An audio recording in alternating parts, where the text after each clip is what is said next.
말씀 같이 읽겠습니다. 오늘 우리에게 주시는 말씀은 고린도후서 4장 16절에서 18절까지의 말씀입니다. 신약성경 290쪽 고린도후서 4장 16절에서 18절을 우리 함께 읽겠습니다. 그러므로 우리가 낙심하지 아니하노니 우리의 겉사람은 낡아지나 우리의 속사람은 날로 새로워지도다. 우리가 잠시 받는 환난에 경한 것이 지극히 크고 영원한 영광에 중한 것을 우리에게 이루게 함이니 우리가 주목하는 것은 보이는 것이 아니요 보이지 않는 것이니 보이는 것은 잠깐이요 보이지 않는 것은 영원함이라. 아멘. 오늘 이 본 말씀을 중심으로 우리가 낙심하지 아니하노니 라는 제목으로 은혜를 나누고자 합니다. 오늘 예배하는 여러분 그곳 어느 곳이든지 하나님이 함께 계심을 믿습니다. 그 하나님 앞에 우리의 마음을 열고 귀를 열고 주님 음성 듣기를 원합니다. 이런 사모하는 마음으로 이 하나님 말씀 같이 나누겠습니다.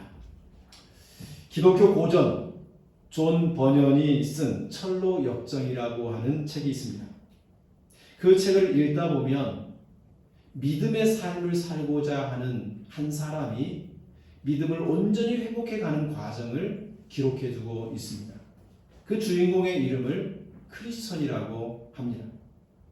크리스천이 방황하는 삶을 마치고 멸망과 죽음으로 향하는 그 도시를 떠나 믿음의 삶을 살기 위해서 출발을 합니다. 그래서 첫 번째 관문인 좁은 문을 향하여 달려가죠.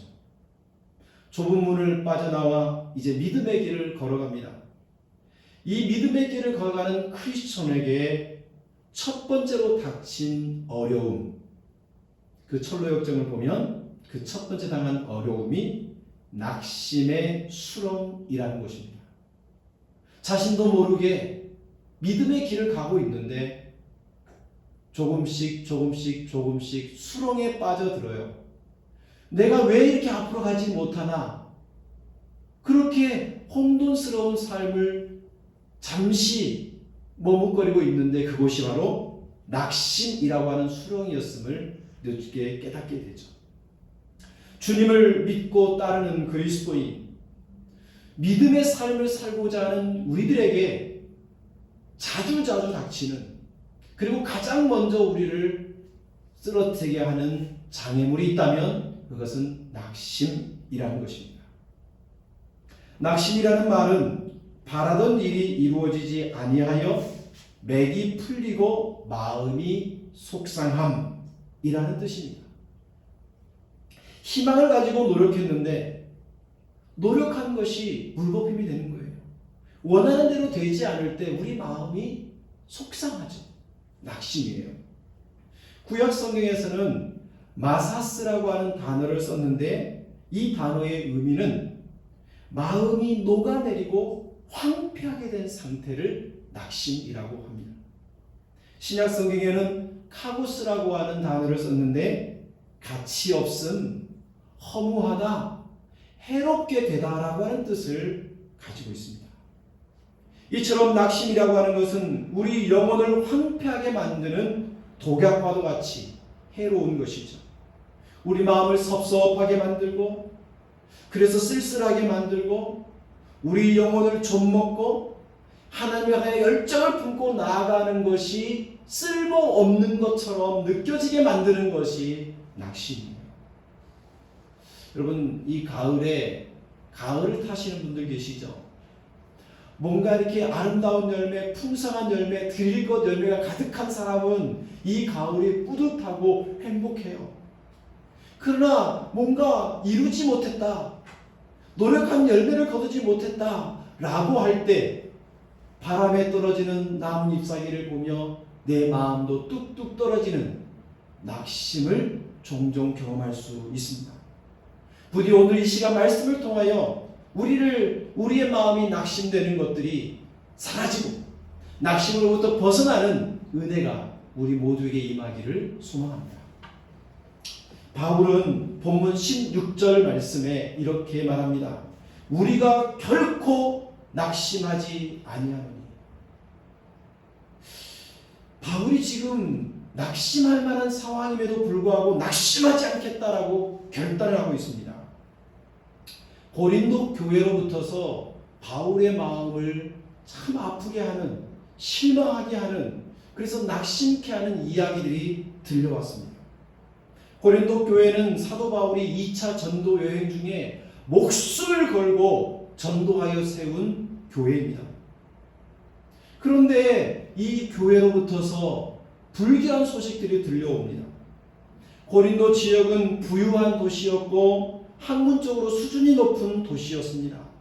그러기에 고린도 교회에 몰려든 사람들 역시도 사람들이 볼 때에 지성인들, 넉넉하고 풍요로운 사람들이라고, 삶의 수준이 높고 공부도 잘하고 풍성한 사람들이라고 생각됐을 겁니다. 그러나 고린도로부터 들려온 불길한 소식은 그들이 윤리적으로 타락한 삶을 살고 있다는 것이었습니다.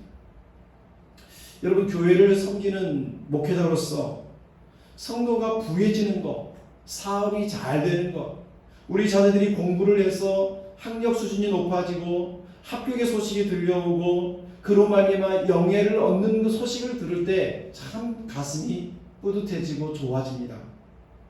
그러나 그런 소식 이면에 성도가 성도다운 삶을 살지 못한다, 도덕적으로 윤리적으로 참으로 지탄을 받는 삶을 산다는 소식은 참으로 가슴이 무너지게 하는 거죠. 게다가 고린도 교회의 많은 사람들이 사도 바울의 사도권에 대한 의문을 품고 도전합니다. 쉽게 말하면 바울 저 가짜 사도야, 요즘 말로 치면 저 목사 가짜 목사야, 이렇게 온갖 악담을, 온갖 비평을 바울이 듣습니다. 또한 고린도 교회가 서로 사분 오열되고 있습니다. 분열된 사람들끼리 갈등하고 다투고 있습니다. 세상 법정에 나아가서 싸우고 있습니다. 이러한 모습을 보면서, 그런 이야기를 들으면서 사도 바울은 낙심할 수밖에 없는 상황입니다. 자신의 일생일대의 소망이었던 교회를 통한 복음 전도, 하나님의 영광이 나타나야 될 교회가 윤리적으로 타락하고 진리의 말씀을 훼손하고 교회가 분열하고 싸우고 갈등하고 있으니 참으로 답답한 노릇입니다. 바울은 지금 실망할 수 있는 소식을 들은 겁니다. 여러분, 우리 사회는 어떻습니까? 파도처럼 끊이지 않는 낙심의 소식들이 우리에게 들려오고 있지 않습니까? 저 사람은 괜찮겠지 라고 하는, 믿을만한 사람이라고 하는 그 개념이 이제는 거의 없어진 것 같습니다.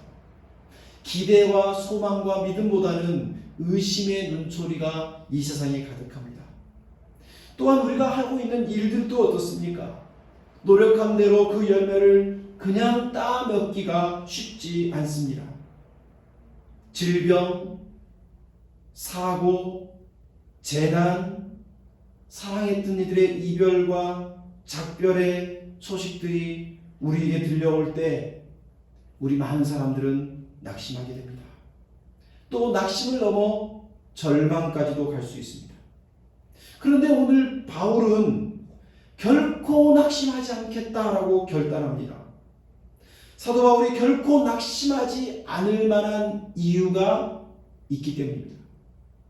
왜 바울은 들려오는 불길한 소식 속에서도, 가슴이 아프고 실망스러운 소식들 속에서도 그래도 나는 낙심하지 않겠다, 그래도 우리는 낙심하지 않을 수 있습니다 라고 말하는 걸까요? 첫 번째는 16절 말씀에서 확인할 수 있는 것처럼 그 고통과 어려움 속에서도 속사람이 새로워지고 있기 때문입니다. 16절을 같이 한번 읽어봅시다. 그러므로 우리가 낙심하지 아니하노니 우리의 겉사람은 낡아지나 우리의 속사람은 날로 새로워지도다. 겉사람은 낡아지고 속사람은 날로 새로워지고 있다. 바울은 지금 둘을 대조하고 있습니다. 겉사람과 속사람. 겉사람은 이 고린도 후서에 보면 질그릇 같은 또는 우리의 몸, 죽어지고 없어져야 될 우리의 옛사람 등을 표현하는 방식 중에 하나입니다. 연약하고 깨어지기 쉽고 퇴보하고 위기 속에서 쓰러지고 넘어지는 우리, 그리고 결국은 죽을 운명에 처한 육체를 의미하는 단어가 겉사람입니다. 반대로 속사람은 거듭난 사람, 새 사람, 거듭나서 영원한 생명을 얻은 영생의 삶을 살아가는 참 그리스도인을 의미하는 단어입니다. 여러분, 우리의 몸, 우리의 육체, 우리의 이 겉사람은 가면 갈수록 늙어지죠. 여성 같은 경우는 24세를 정점으로 신체적인 능력들이 점점점 하향한다고 합니다. 남성들은 26살을 정점으로 왕성한 발육이 중단되고 그때부터 쇠퇴하기 시작하죠. 노화가 진행됩니다. 한마디로 옛날 같지 않아 라는 말들을 이제 입에 달고 살기 시작하는 거죠. 피부의 탄력도 그렇고 외모에 대한 자신감도 그렇고 기억력도 그렇고 감각이나 또한 어떤 이 육체의 어떤 힘, 육체로 할 수 있는 어떤 것들이 점점 줄어들죠. 가면 갈수록 이제 대부분의 사람들은 그 활동 능력도 줄어들고 우리의 삶에 전반적으로 위축되는 일들이 많아집니다. 아무리 좋은 음식을 먹고 아무리 운동을 하고 아무리 좋은 병원의 의사를 만나 주치의로 치료를 받는다 할지라도 세월의 흐름 속에서 우리의 몸은 점점점 퇴보하고 낡아지죠. 그러기에 겉모습을 인생의 목적으로 삼고 겉모습을 이루기 위해서 노력하는 사람들은 세월 앞에 무너져가는 자신을 보면서 근심하게 되고 걱정하게 되고 낙심하게 되는 거죠.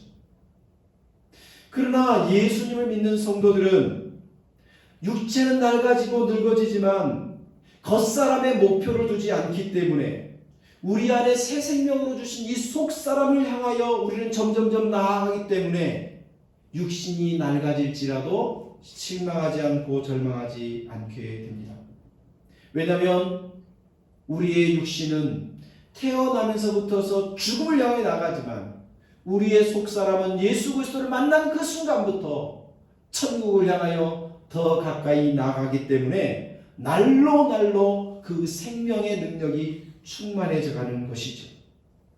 14절에 겉사람은 낡아진다라고 표현했는데 옛날 성경에 보면 이 낡아지다라고 하는 이 표현을 후패하고라고 표현했습니다.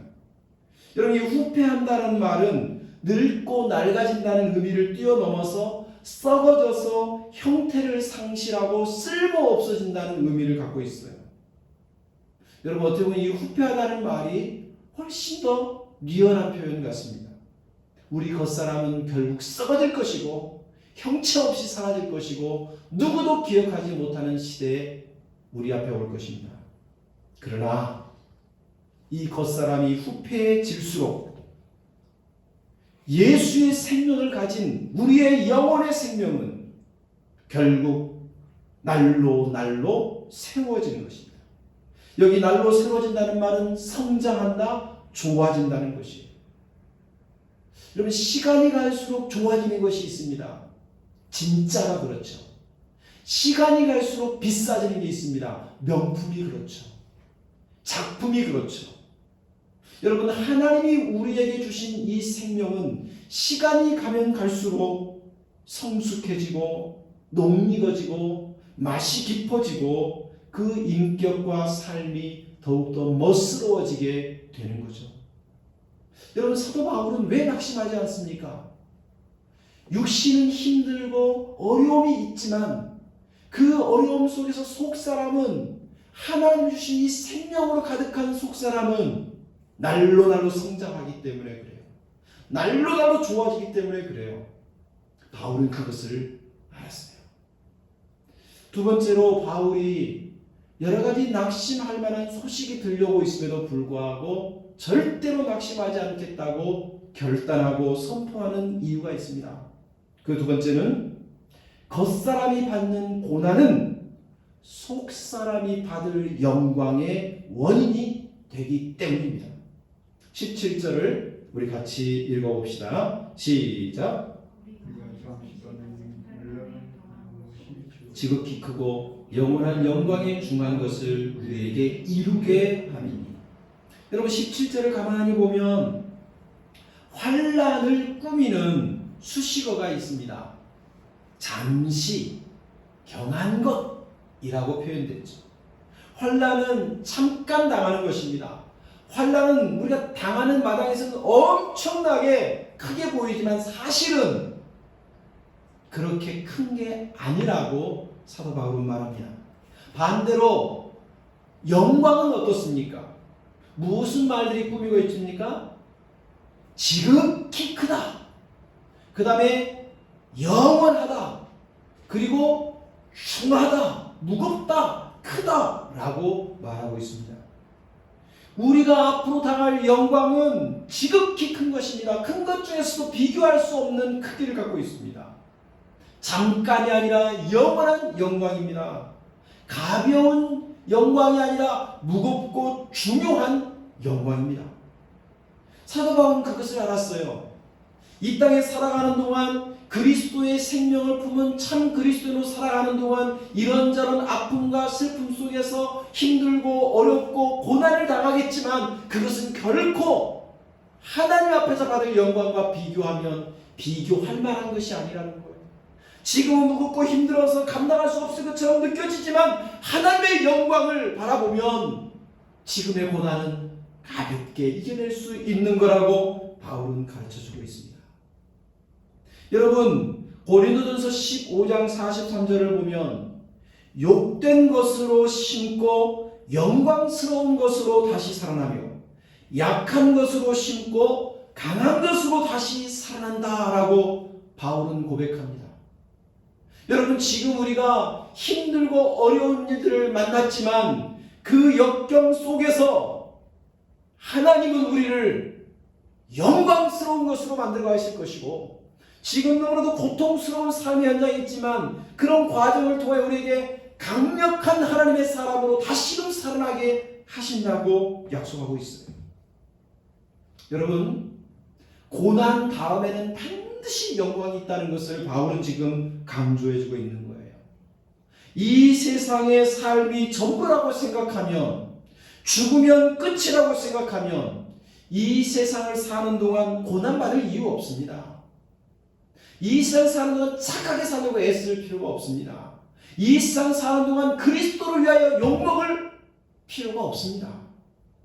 그러나 우리 그리스도인들은 이 세상의 죽음이 끝이 아니라 이 지금의 삶과 영원한 삶이 연결되어 있음을 알기 때문에 아직 막이 쳐 있어서 이 세상 너머의 삶이 보이지 않을 뿐 이 막이 언젠가는 거치고 나면 그 영원한 삶이 우리 앞에 펼쳐질 것을 믿기 때문에 지금 우리에게 주어진 이 생에 사는 날 동안 주님 때문에 고난받고 주님 때문에 욕먹는 것을 견뎌낼 수 있는 것이에요. 그런 사람들에게 우리 주님은 영원한 영광이요 지극히 큰 영광이요 중한 영광을 준비해 놓고 계신다. 주님은 그렇게 약속해 주고 있습니다. 그렇기 때문에 바울은 결코 낙심하지 않는다. 그렇게 고백하는 거죠. 여러분 사진 하나 보여드릴 텐데요. 여러분 뭐같이 생겼습니까? 저는 이 사진을 보는 순간 생강이 생각이 났습니다. 사람 발 같은데 사람 발이 아니라 뭐가 완전 기형같이 생겼습니다. 그런데 이 발이 누구의 발일까요? 발레리나 강수진 씨의 발가락 모양입니다. 여러분 발가락이 이렇게 기어움처럼 보이고 생강처럼 보일 정도로 피나는 노력이 그 발레 무대의 가장 아름다운 위치를 만들어내게 된 거예요. 여러분, 세상에 어떤 영광도 고난 없이 되지 않습니다. 무엇인가 영화로운 것들을 누리려고 한다면 고난이라고 하는 것을 우리는 참고 견디고 이겨야 합니다. 왜 그 고난을, 그 뼈가 부러지고 관절이 이골되는 그 상황을 왜 참고 견디는 걸까요? 영광이 있기 때문이죠. 우리 그리스도인들은 주님의 말씀을 기억해야 됩니다. 마태복음에 인자가 아버지의 영광으로 그 천사들과 함께 오리니 그때에 각 사람이 행한 대로 갚아주리라. 각 사람이 행한 대로 갚아준다. 우리가 주님을 위하여 고난받는 자에게는 영광으로 갚아줄 거예요. 그러나 주님의 고난, 주님 때문에 당한 고난을 외면하고 그 믿음의 길에서 쉽게 실망하고 낙심해버리고 주저앉아버린다면 그대로 우리 하나님은 갚아주실 거예요. 그래서 사도 바울은 우리에게 이렇게 말합니다. 그러므로 내 사랑하는 형제들아, 견실하며 흔들리지 말고 항상 주의 일에 더욱 힘쓰는 자들이 되라. 이는 너희 수고가 주 안에서 헛되지 않은 줄을 알리라. 형제들아, 낙심하지 말아라. 포기하지 말아라. 주저앉지 말아라. 고난 속에서도 열심으로 참고 영광을 바라보며 달려가라. 너희들의 수고는 결코 헛되지 않을 것이다. 주님 오실 때 우리에게 지극히 큰 영광으로, 영원한 영광으로, 크고 무거운 영광으로 갚아주실 것이다. 여러분, 당장의 고난은 영광을 위한 밑거름이 되기 때문에 낙심할 필요가 없는 거예요. 설령 지금 낙심이 되려고 하면 빨리 기억하십시오. 이건 밑거름이야. 이것을 내가 딛고 일어나면 영광이야. 낙심하지 않을 수 있죠. 세 번째로 사도 바울은 낙심하지 말아야 될 이유를 이렇게 이야기합니다. 18절입니다. 같이 한번 읽어볼까요? 우리가 주목하는 것은 보이는 것이 아니요 보이지 않는 것이니 보이는 것은 잠깐이요 보이지 않는 것은 영원하니라. 세 번째, 우리가 낙심하지 말아야 될 이유는 보이는 것은 잠깐이지만 보이지 않는 것은 영원하기 때문이에요. 여기서 한 가지 중요한 관점이 보이죠. 여러분, 하나님의 백성, 우리가 주목해야 될 것이 무엇인가? 우리가 바라봐야 될 것이 무엇인가? 우리가 가져야 될 믿음의 관점이 무엇인가를 알려주고 있어요. 성도들이 이 세상에 살아가는 동안 불신자와 다른 점이 있다면 바로 이 관점, 시각의 차이입니다. 히브리서 11장 1절을 같이 한번 읽어보겠습니다. 히브리서 11장 1절입니다. 자, 한번 같이 읽어볼게요. 네, 시작. 믿음은 바라는 것들의 실상이요 보이지 않는 것들의 증거니. 여러분, 우리가 주목해야 될 것은 보이지 않는 것이에요. 그럼 보이지 않는 것을 어떻게 볼 수 있습니까? 그게 바로 뭐냐면 믿음이라고 하는 관점, 그게 필요해요. 여러분, 지금 우리가 이 공간 속에 엄청난 전파들이 왔다 갔다 하는 걸 여러분 이제는 누가 보지도 않았고 만지지도 않았지만 믿죠? 네. 여러분, 우리가 가지고 있는 이 휴대폰과 계속해서 전파가 이렇게 주고받고 있어요. 그래서 이 휴대폰은 항상 지금 뭔가 연결되어 있어요. 보이지 않지만 전파 속에서 뭔가 연결되어 있는 거죠. 여러분, 우리 또한 그게 필요해요. 우리가 세상 사람들과 별반 차이 없는 이목구비를 갖고 있습니다. 똑같아요, 사실은. 그러나 세상 사람들과 우리 사이에 보이지 않는 것을 볼 수 있는 그 채널을 갖고 있느냐 아니냐, 이게 굉장히 중요해요. 여러분, 우리 그리스도인들은 믿음이라고 하는 이 채널을 통해 보이지 하나님을 바라보는 이 믿음의 관점이 필요해요. 보이는 것만이 전부가 아니에요. 보이는 것은 잠깐이에요. 그러나 보이지 않는 것은 영원한 거예요. 믿음은 영원한 것, 영원하신 하나님과 연결시키는 중요한 채널이 되는 것입니다. 사랑하는 여러분, 우리 성도들에게 이 세상을 살아가는 동안 중요한 것들이 많죠. 일반적으로 예수를 모르는 사람도 양심이 중요하다. 양심이 보입니까? 도덕이 중요하다. 도덕이라는 게 형체가 뭐에 잡힙니까? 윤리. 사실 그런 것들은 관념 속에 있는 것이고 그 관념을 우리의 삶 속에 어떤지 방식으로 나타내려고 하는 애쓰는 것이 있는 거죠. 그런 보이지 않는 양심, 도덕, 윤리, 선, 미, 조화 이런 것들을 보이지 않는 그것을 자신의 마음에 품고 살아가는 인생은요, 규모가 있고 살아갈수록 멋이 있고 사람들에게 흠모의 대상이 됩니다. 그러나 당장의 눈에 보이는 것, 당장의 감각적인 것, 당장의 육신의 만족을 위해서 살아가는 사람들은 당장이 좋을지 모르지만 그렇게 삶을 살아가는 사람들은 세월이 갈수록 망가지고 일그러지고 흠모의 대상이 아니라 외면하고 싶은 대상이 되고 맙니다. 그러기에 오늘 그리스도인들은 보이지 않는 세계를 보는 사람, 남들이 중요하게 여기지 않는, 보이지 않는 가치를 품고 아름다운 삶을 살려고 노력함이 필요해요. 그러나 그런 일반적인 사람과 더불어서 그리스도는 하나 더 영원하신 하나님을 볼 수 있어야 합니다.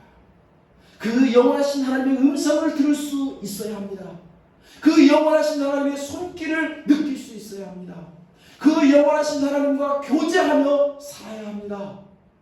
그럴 때 우리는 결코 낙심하지 않게 되는 거죠.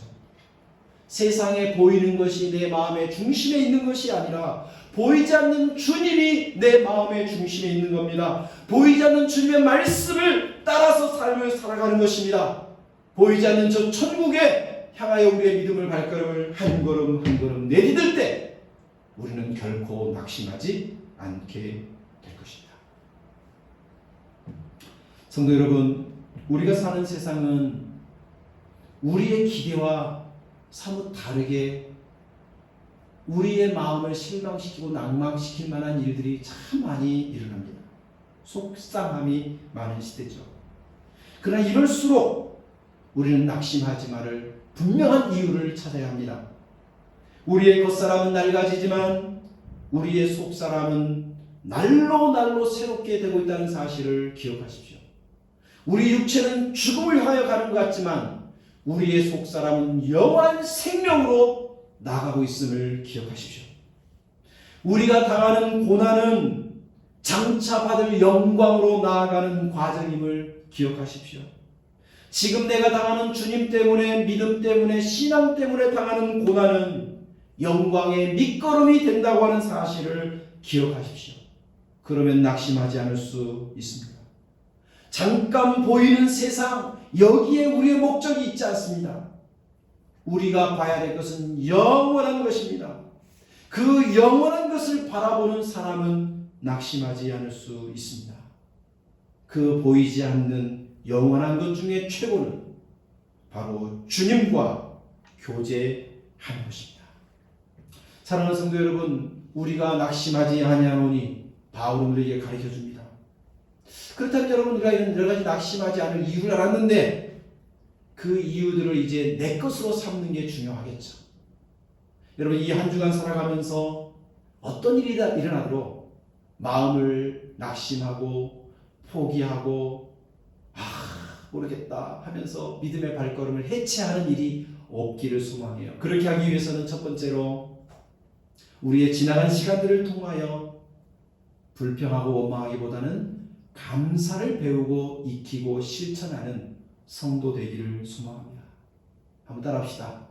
우리의 시간을 통해 감사를 배웁시다. 감사를 실행해 봅시다. 감사합니다라고 고백합시다. 왜?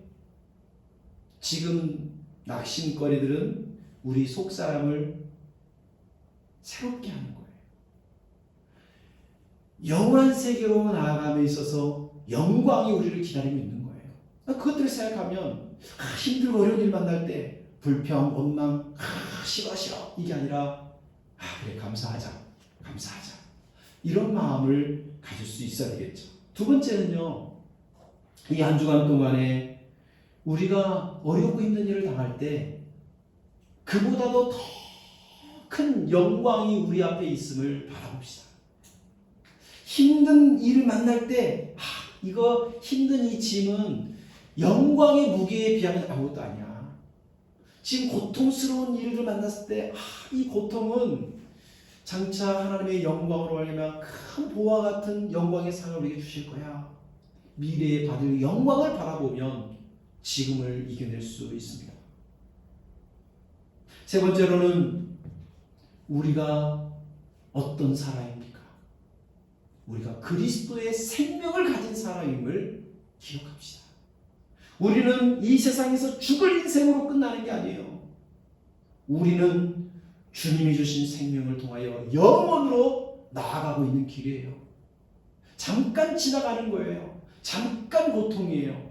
우리는 영원한 주님의 생명으로 전제해 가고 있음을 기억합시다. 그러면 낙심하지 않을 수 있어요. 무엇보다도 네 번째는 우리의 힘이 되어 주시고 우리에게 능력을 주시고 우리에게 계속 앞으로 나아가게 하는 예수 그리스도, 그분 앞에 나아가 엎드려 기도해 봅시다. 우리가 참 낙심하지 말아야 될 이유를 갖고 있음에도 불구하고 그래 난 낙심하지 않아야 돼 함에도 불구하고 자꾸 낙심이 우리의 마음과 생각을, 영혼을 막 좀먹어 들어올 수 있어요. 그럴 때 하나님 앞에 엎드리는 거예요. 기도하며 나아갈 때 하나님의 은혜가 임하여 우리의 상처 입은 마음들을 치유해 주시는 거예요. 용기를 품는데 용기가 자꾸 새어나가는 그 길을 막아주시는 거예요. 세상의 독소가 우리를 침입해오는 것을 막아주도록 주의 은혜가 우리를 덮어줄 거예요. 기도할 때 우리의 힘되신 주님이 우리에게 힘 주시고 능력 주시고 용기 주시고 치료해 주시고 회복하셔서 다시금 낙심이 아니라 주님을 향한 기쁨과 희망을 품고 나아가도록 만들어 줄 거예요. 여러분, 지난 1일부터 앞으로 21일까지 다니엘 기도회 우리 함께하고 있습니다. 여러분, 이렇게 하나님의 은혜를 함께 나눴으면 좋겠어요.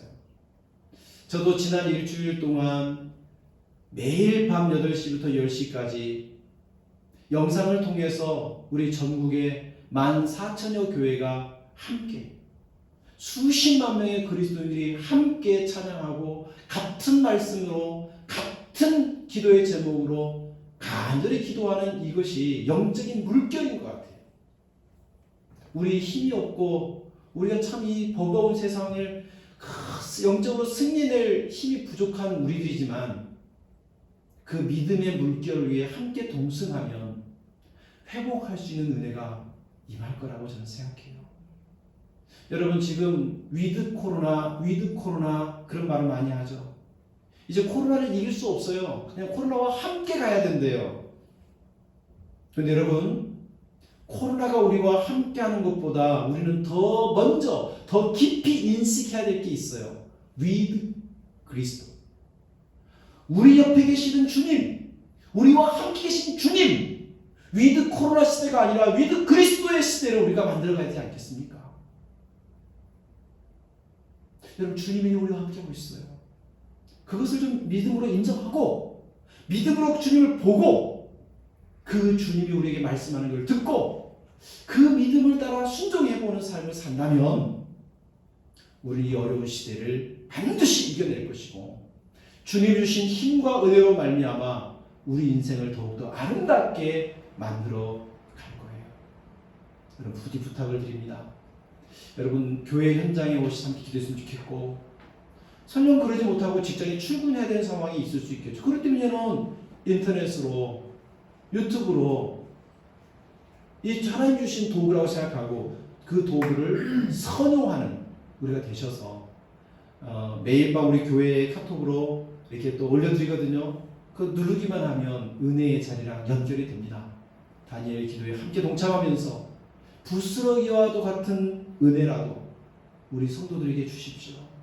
우리 교우들에게 부스러기와 같은 은혜라도 사모하고 그 은혜를 맛봄으로 회복되고 용기 내게 해달라고 기도하고 있습니다.